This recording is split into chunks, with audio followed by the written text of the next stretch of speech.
Pop-O-Holics, show about hot take on the hot lazy burgers. I'm your host, Christian Cady, and I'm joined as always by my two best friends, Chris Conkling and Brian Dupree. Hey, I landed on your faces right. We did it. Nailed it. Did it. Unlike our upcoming Shang-Chi review, which is going to be awesome. That's coming out on Wednesday. So keep an eye out for that. We're doing a Kung Fu month all month, celebrating the Kung Fu genre in honor of Shang-Chi. And we actually already got to our review, but that'll come out on Wednesday. Very exciting. Guest James Barnes. Super cool. Boys, how you doing tonight? Doing great. The AC's off in my house, so it's a little hot, but I'm happy. We're in September. We're getting closer to fall, my favorite time of year. Can't be better. Yeah, I'm doing well as well. It sounds like the people in my neighborhood have already started celebrating Labor Day with some fireworks. So I apologize if you hear any of that in my audio. I'm a little under the weather, and not like it's just I've been having to do a lot of presentations, so my throat is hoarse. So I and it's also Sober September, this special time of year every year where Christian. I forgot. Yes. Wow, it snuck up. It's back on. Yeah, I know. Time flies. So it's back on. So I got a hot tea.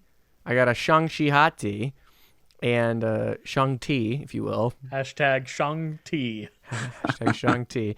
And I just made a new batch, and I'm afraid at any point during this episode, I'm going to take my first sip, and it's going to burn my fucking lips off.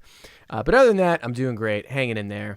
Very excited for listeners to listen to that episode. I think it was a lot of fun. But what do we talk about? This is a weekly upload, and we're on YouTube for our first section. So that first section is Brian's Wacky News Corner. Going to cover some DC fandom, Wheel of Time trailers out. We're going to talk about it. Got some upcoming movies. And then for audio listeners exclusively, you know who you are, and you know how I feel about this whole situation. Audio listeners, we're going to be giving you what we've been consuming. Chris watched the Bob Ross documentary. The Blob was seen by Brian. I Married a Monster from Outer Space. And I honestly, it's going to be quiet on this side because I've been super busy. But then we do our community feedback section. So let's delay no further and jump into Brian's Wacky News Corner. Welcome back, everyone. So we mentioned DC FanDome and things like it in the past couple of weeks. And we just got a new announcement trailer for DC FanDome, which is coming to live streams all over the world on October 16th, next month. So we've got a handful of announcements of things that are going to be revealed or trailered at this event. So we have a new trailer for the Batman on the way, the Robert Pattinson starring Batman.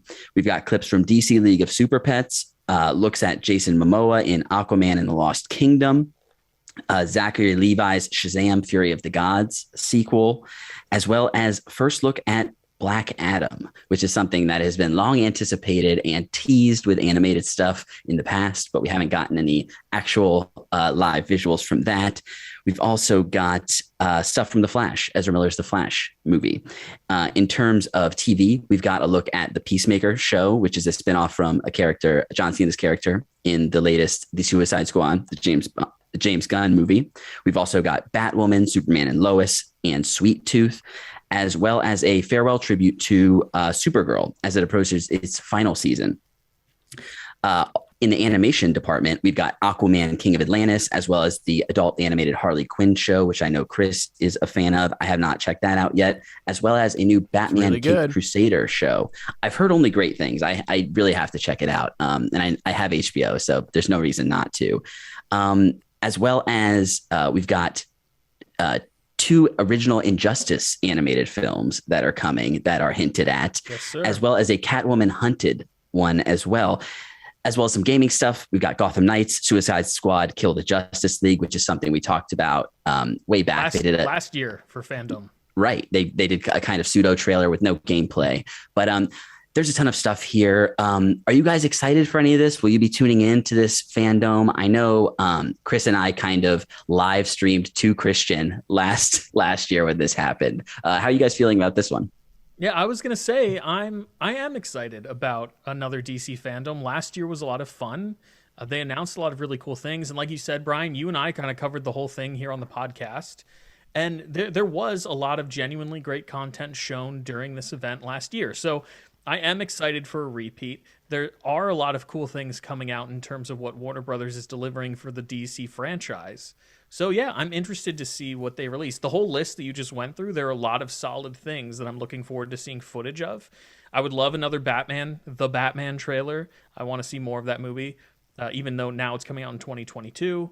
I'm super excited to see whatever they can give us for The Flash, considering they're already in production.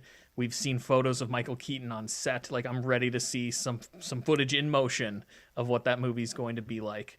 I'm ready. And here on the podcast, I'm sure Brian and I again will cover the whole thing, so it'll be fun. Now, boys, as you know, I try not to watch trailers unless I'm in a movie theater, which hasn't been happening a lot. And I was in a movie theater and saw a bunch of trailers for stuff that I didn't want to see a trailer for. So I can't wait to hear all about your hot, spicy takes on the trailers. I don't want to see the trailer for any of this. Why would you need this? Chris, I'm so baffled. Why do you need to see another trailer for the Batman? That teaser was awesome. You want to see it. It was awesome. You're going to see it. I'm so confused. I get very... I love trailers, Christian, and I love the spoiler culture. You know that. And getting as much information as I possibly can about these movies makes me even more hyped for the final product. It's just the way I'm wired. What can I say? I just don't get it, and I don't like it. I don't get it, and I don't like it. On the subject of the Batman, I believe we got initial thoughts on. We got some people that saw a rough cut. Was I having a fever dream? Did I not see that that there are some people that saw a rough cut of it, and they had just a genuine a general takeaway that it was over 2.5 hours long, and it was very much more a horror film comparatively to all the other Batman entries, is what I heard about. I'm not sure. I haven't heard about that. Yeah, I hadn't heard about that either. That might have been a dream I had. I'm gonna say it right here. That might be totally fabricated, but I'm pretty sure I was listening to a podcast or something where they mentioned that'd be kind of cool though. But that's what I've heard. It did lean a little more into the horror elements. Whether it was supernaturally conveyed to me, or I actually did hear it, I don't know. It's been a long week. But yeah, I mean, I'm excited for all these projects. And you know what I will say that I want to see as soon as it's done, if they have gameplay from that Suicide Squad game. I love watching me some gameplay because you don't need to tell any stories, right? That's the meat and potatoes, what you're getting into there. I need to see some gameplay to know what I'm getting into. So I would love to see a little bit more of Arkham Knights. I wasn't too hot on what they showed us last year, but you never know. So Arkham Knights, Gotham Days, I'm for it all. So yeah, that's DC FanDome that I'm sure we'll be talking about after it live streams next month on the 16th.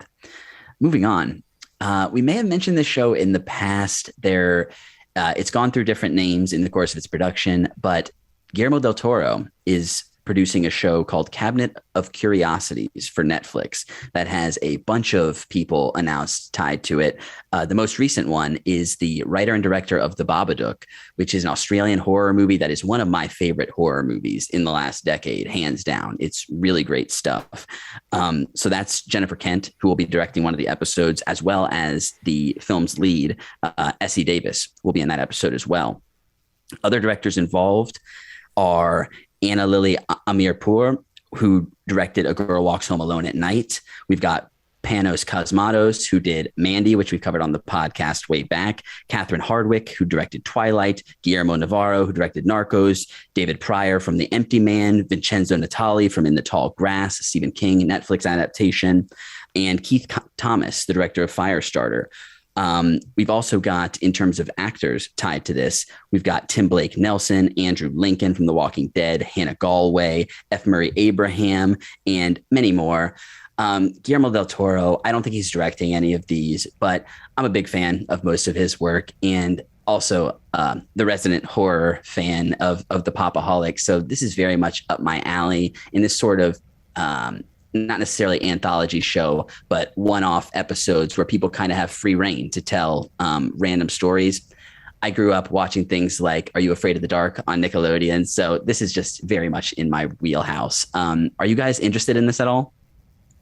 I am. You know, as loyal listeners know, I'm not the horror person here on the podcast, but Brian has on occasion gotten me to watch horror movies. And I do enjoy some of what the genre has to offer. And I trust Guillermo Del Toro as a creator. And he's put together a really solid creative team here with this list of directors and actors. So yeah, I'm interested to see what the show pans out to be. I'm sure Brian will end up watching it before us, but considering that I know you said it's not really an anthology show, but like each episode's going to be something different. There might be some episodes that I really enjoy, and might be some that don't really resonate with me. But we don't have a release date yet, right, Brian? I don't believe so. So if this comes out around the Halloween season, I don't think it will be, considering we're a month away. But if it's spooky time, maybe next year around Halloween, I'll dive in to this show when I'm in the mood for it. You know? Yeah, I'm actually super interested because I like the concepts of a lot of these directors. I'm looking at you, Panties Moss Cosmopolitan. I knew it. I knew it was coming. Or Panos. Mandy's a really fun like experiment and kind of a cocaine fueled like 80s nightmare of a film. Very, very cool. So I actually really like taking some of these more auteur visionaries and like maybe condensing it, making it part of an anthology series. Maybe I don't have to sit through a 2 hour experiment from one of them, but I think compartmentalizing it and drawing it down, we can get some really cool results, a la like Black Mirror and stuff. Yeah. Yeah, no, totally. So, like we said, no release date for that, but Guillermo Del Toro's Cabinet of Curiosities shaping up to look pretty interesting and coming to Netflix at some point. Last piece of news proper. We've got the Wheel of Time trailer. So Amazon Prime has started developing a series based upon Robert Jordan's 15 novel long series of books, which were published between 1990 and 2013. Jordan himself died in 2007 and had a plethora of notes for where this story was supposed to go. And Brandon Sanderson took over and finished this series. Widely acclaimed, something that I've never read, but seems like it has the potential to be on that Lord of the Rings, Game of Thrones level of epic storytelling. So this is going to star Rosamund Pike, who's obviously great in everything she's done, as Moiraine, who's a member of a magical all-female organization who leads 5 young people on a journey around the world while trying to learn which one of them will fulfill the prophecy of the dragon reborn. Game of Thrones, more like Gaggle of Thrones, am I right? Ayo. So this trailer, I didn't get too much from it in terms of differentiating it from other properties like this. But because of how acclaimed this is, this seems like something that has huge potential. Had you guys heard of this series previously, and are you interested in the show? This book series has been recommended to me multiple times over the course of my life from Come on, a quick 15 giant novels, Chris. Just hop right in. That's what's holding me back there. A 15 novel commitment. I could do like a 4 or 5 novel commitment, but 15's a lot. But I've heard nothing but amazing things about The Wheel of Time, and I'm glad that it's finally being adapted into a show. I honestly do think that, if they're able to adapt it properly, this could potentially be a Game of Thrones stand-in. This might be the next thing that hooks people and gets people to come back week after week after week and talk at the water cooler about. So yeah, I'm absolutely 100% going to tune in for this first episode and see what's going on. Yeah, on their Slack channel labeled water cooler. Right. Everybody's working remote now. Yeah, I actually watched the trailer because I know nothing about any of this. And I got the feeling that Amazon would really like to have a Game of Thrones, but they're not doubling down with this and Lord of the Rings. So it's not a fair comparison, and people love high fantasy, so I'm happy for those fans of that. I think it's cool that it's such an older series though that focuses around a bunch of female protagonists, which is really cool. Even though it's from something that was written a while ago. Yeah, it seems really cool. It looks really well made, and all the talent there seems good. It's just like you look at it and go, 15 books, it's a lot. Anything high fantasy that's trying to be an epic, it's always you just take a deep breath and you're like, I gotta learn a lot of fucking names. Family ties, the whole game. So I think it's make or break in this first and second season of onboarding and getting people invested. If it can nail that, it has potential. But just because it's high fantasy, just because it's based off a property that was very successful and really well thought out, does not mean the execution of the visual medium will happen. So interested to see maybe something that doesn't actually, it takes a while to pick up steam. I'd imagine Amazon wants to invest a lot of money and wait and see what happens as it goes on. I imagine we'll get 3 seasons until it dies, or it'll go on. So yeah, Hopefully it succeeds. I don't care. Always hope for Personally, success. I don't care, but I'm happy for anybody who has success. yeah, for fans of this series, hopefully it's adapted well and enjoyable for people who aren't familiar with it as Can you well. imagine how heartbreaking that would be if they only got like 6 of the seasons and they're just like, it's just not catching on, and they had to cut it? Oh, it's frustrating. Just don't do half of the first book in season 1. Probably a good bet with the state of things right now. No shade to Dune, but dig yourself into a corner sometimes. Dig yourself a hole in the sand, you might as well put your head in it. You know what I mean? Dune. The fuck is Ostrich that book about? style. Spice. So yeah, that's it for news proper. Moving into some stuff that's coming out this week, starting with some TV shows. We've got the latest season of American Crime Story, the Ryan Murphy produced show called Impeachment. So this follows the Clinton and Monica Lewinsky scandal from the 90s and is based on the Jeffrey Toobin book, A Vast Conspiracy, the real story of the sex scandal that nearly brought down a president, from 1999. So this is written by Sarah Burgess and stars Sarah Paulson as Linda Tripp, Beanie Feldstein as Monica Lewinsky, which I think is wonderful casting. I'm super excited for that. And Clive Owen as Bill Clinton in some prosthetics, but honestly, I'm pretty hyped. Pretty good. He does look pretty good. I saw this trailer because it was one of the 45 minutes of fucking trailers I had to watch before Shang-Chi, which I was like, Yeah. It was so late, and I was having to see late showing, and I was very upset. And so, again, probably not in the happiest mood to see all the trailers, also not loving trailers. And I just had this feeling, it's not against the show. It looks like if it's executed well, it could be really engaging, a la House of Cards, that kind of thing, but based on a historical event. But I just had this feeling of like, it is getting weirder and weirder to start seeing things that more and more historical things that happened in your lifetime, which Things I'm sure that we live through. something that a lot of people have been dealing with, but it always feels like weird because they get closer and closer too. Like people feel like emboldened to like, let's make the dramatic storytelling of the Catch Me Outside girl. And I'm like, that happened 3 days ago. Can we please not? I don't want that. Now this is obviously a different scale, but the cast looks good, and Clive Owen's doing something. Oh yeah, he's definitely doing something. But I saw is hard. Acting is at the end of the day. But I really enjoyed the first season of this show that followed the O.J. Simpson trial. I haven't seen the second season, but I've heard good things about that as well, which is the assassination of Gianni Versace, I believe. And yeah, so this is coming to FX this Tuesday. The first episode will air. The first episode will air of Impeachment, American Crime Story. Moving on to something that's coming to Disney Plus on Wednesday, we've got Doogie Kamealoha, MD. And we talked about this when it was announced. This show follows Lahela Doogie Kamealoha, who juggles a budding medical career and life as a teenager. So this is a spinoff / based off of the show from back in the day, Doogie Howser, that starred a young Neil Patrick Harris and kind of rocketed him into stardom.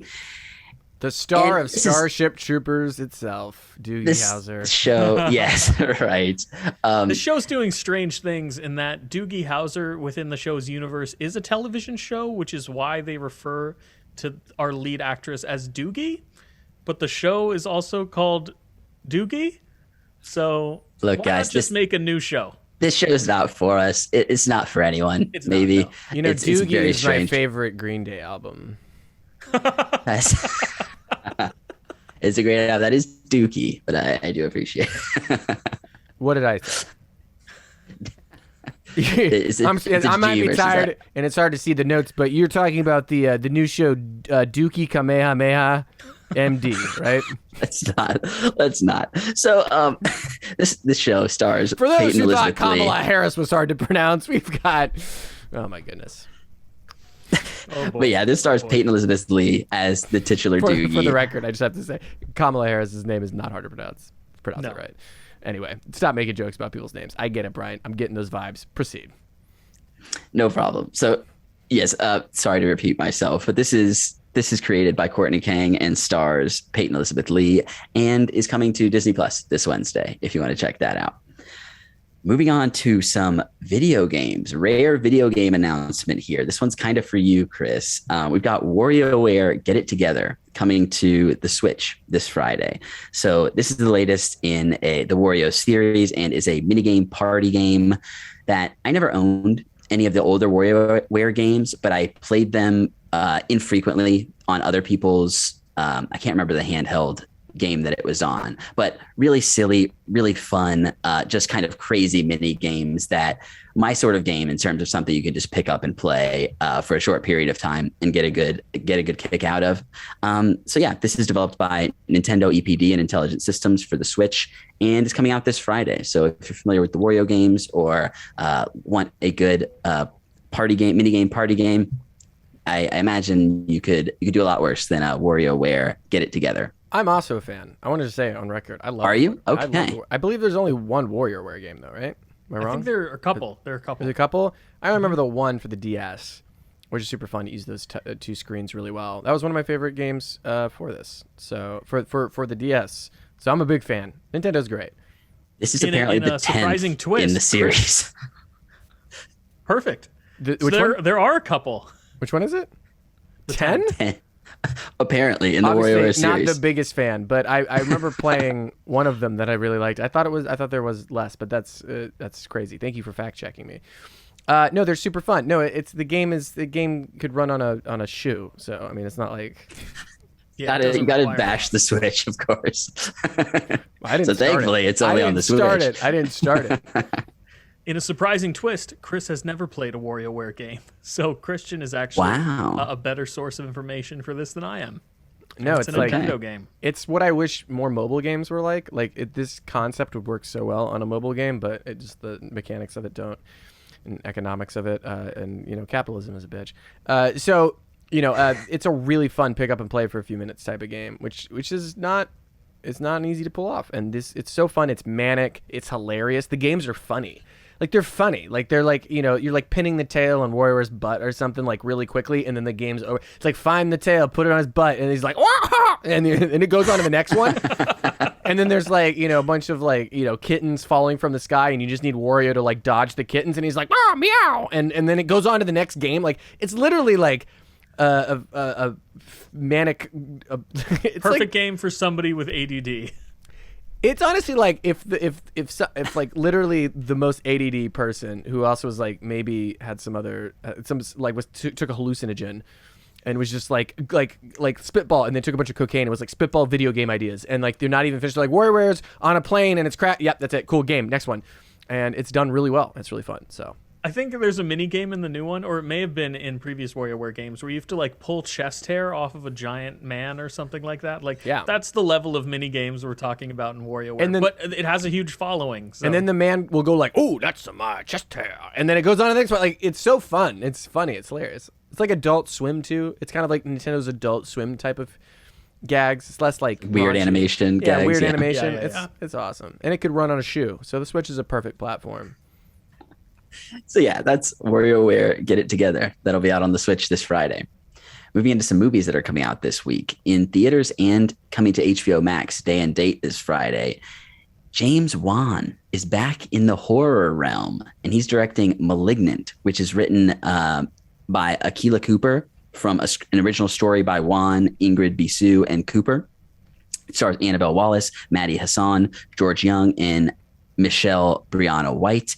And the premise of this is, in the film, Madison is paralyzed by shocking visions of grisly murders, and her torment worsens as she discovers that these waking dreams are, in fact, terrifying realities. This does not look very far outside of the classic James Wan wheelhouse, but I'm totally here for it. I'm a big fan of the Conjuring series, and James Wan's work in the past kind of have become a defender of Aquaman, strangely, after kind of hating it and then sort of totally loving it now in some ways. But any James Wan horror movie that he's directing, I'm going to be there for. So Malignant, it's going to be in theaters on HBO Max this Friday. Definitely going to be worth checking that one out. Moving on to something else that's going to be just in theaters, Queenpins. So The plot of this movie is a frustrated suburban housewife and her best friend hatch an illegal coupon club scheme that scams millions from corporations and delivers deals to legions of fellow coupon clippers with an unlikely duo on their trail. So this seems to be kind of a heist movie, kind of a road movie, comedy. It is written and directed by Aaron Gaudette and Gita Pulapilli and stars Kristen Bell, Kirby Howell-Baptiste, Paul Walter Hauser, and Vince Vaughn, and Ben Stiller actually executive produced this one. I hadn't really heard of this one until I was looking things up, but it's got some good names attached, fun concept. I mean, who doesn't love a good coupon clipping scheme? Am I right? There are reality TV shows. Like a lot of fun. Can I say on record, I used to work at a grocer down in the southern part of the United States. So you hate coupon clipping schemes? No, I mean, I don't. I was never really passionate about the grocer business. But I can say with authority that there were people that were very good at using coupons to not pay any money for stuff. There was some repeat customers. I don't know if they were part of the scheme, but I am interested in the story because I did see people come in and they would get hundreds of dollars worth of items for like $3. And it was like, and everything scanned and checked out and there was no rules against it. And you're like, you dog. It's so much work though. Oh, My wife has done some research into how, couponers actually live their lives, and it takes a ton of effort to make sure you're buying all the right items at the right time. Yeah, what's the per dollar hours worked, Yeah. Yeah, I think we're talking, between your wife and the lady that I saw, I think those are more, princess pins, not the full. Yeah, not the full queen pins. Can I tell you when I saw the upper title, echelon. When I saw the title Right. Queen Pin, I thought it was like the female kingpin, like what was that? Spider-Man villain? No, not Spider-Man villain. There's like a bowling movie called Kingpin. Oh yeah. Oh, does this have is it Eddie Murphy and Steve Martin, or am I confusing? This might be a totally different movie. I honestly don't know, but I'm pretty sure there's a bowling movie called Kingpin, and I thought this was like the female remake of Queen, and this is so much better than that. Yeah, it's not, but yeah, that's Queenpins. That'll be coming to theaters this Friday. Lastly, in movies, we have The Card Counter, which is the latest film written and directed by Paul Schrader and stars Oscar Isaac, Tiffany Haddish, Ty Sheridan, and Willem Dafoe, with Martin Scorsese serving as executive producer for this one. There was only so many cards that counter could hold. So the premise of this movie is the card counter tells the story of an ex-military interrogator turned gambler haunted by the ghosts of his past decisions. Doesn't give very much to go on. What a turn! What a turn! Haunted by an evil ghost of his past, and you're like, oh, different movie. Yeah, that's also similar to Reminiscence in terms of the main character. I doubt we're getting a real ghost. Well, that remains to be seen. But Oscar Isaac starring is a big selling point for me. So that's The Card Counter. That'll be coming to theaters this Friday. All right.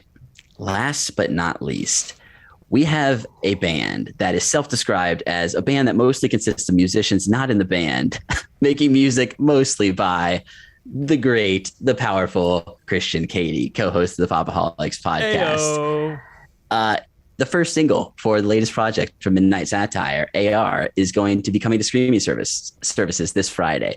Christian, I was half tempted to read out the little blurb that you sent me, but I didn't want to. I wasn't going to betray your trust like this. The people will see this blurb eventually. But I'm super hyped for this. I've already gotten the Twitter train rolling in terms of getting other people hyped. And yeah, Christian, give us a little blurb. I know you've been pushing this for so long. Excited to get it out, and we're definitely excited to hear it.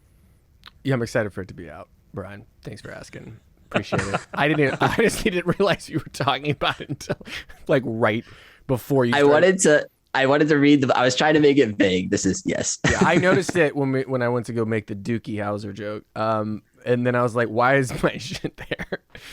It's cool. Thank you for putting it on. Because it's coming out this week. I'm excited. It's coming out, and I'm excited to see what people think of it. So that's like the coolest thing. It's like seeing if how people dig it and what their thoughts are. It's definitely you all have been privy to the next few songs that are coming out as I've been working on it and working on all the music videos and stuff. So it's definitely like a different direction. So I'm excited for people to see what's up with it. All right. Yeah. So definitely move on. Definitely check that out. Christian, only when I bring it up does he not want to do the shameless self promo, but this is amazing stuff, guys. I got to say, I've heard some of it, not the final, but super excited to let you guys hear this on all major streaming services this Friday. This is actually an exclusive to Pop-O-Holics announcement of the title. Because they have not revealed that yet. So what a exclusive that we have. No, it's cool. Whoops. It's a few days before it comes out. It's awesome. Yeah, I'm sure all of our listeners will be like, wow, now the release is fucked. That's me breaking the news I'm not supposed to on Pop-O-Holics here. And that's it for the news this week, guys. Brian, how wacky. Super wacky. That'll do it for the news corner and for our weekly upload news section for Twitter followers. Gentlemen, where can people find more of your work on the internet? Loyal viewers and listeners, you can find me on Twitter at Chris Conkling, talking about all things nerdy, comic books, television, movies, video games, and collectibles. If it's nerdy, I'm talking about it. Brian, where can people find you, and what will you be talking about? You can find me at True Pop-O-Holic, just doing my thing. Hashtag, if it's daddy, I'm joking about it. This is a weird reference because technically we're in the future. Yeah, technically, Chris just predicted a joke from the future, so way to incredible. Go, I think that means you stole his joke. Pretty definitionally. Yep. I think that's it. I'm just a time traveler, guys. What can I say? It's fine. Timey-wimey. And you can find my band at Midnight Satire. That is at Midnight Satire. We just talked about it too much. So we're really looking forward to that Shang-Chi episode, which will be a YouTube video we have for. So check out for that if you want to listen to the rest of this episode. Follow the link in the show notes. I've got chapter markers in there for everybody. So if you want to jump right to this section in the audio feed, please do so. And I'll do it for the news section.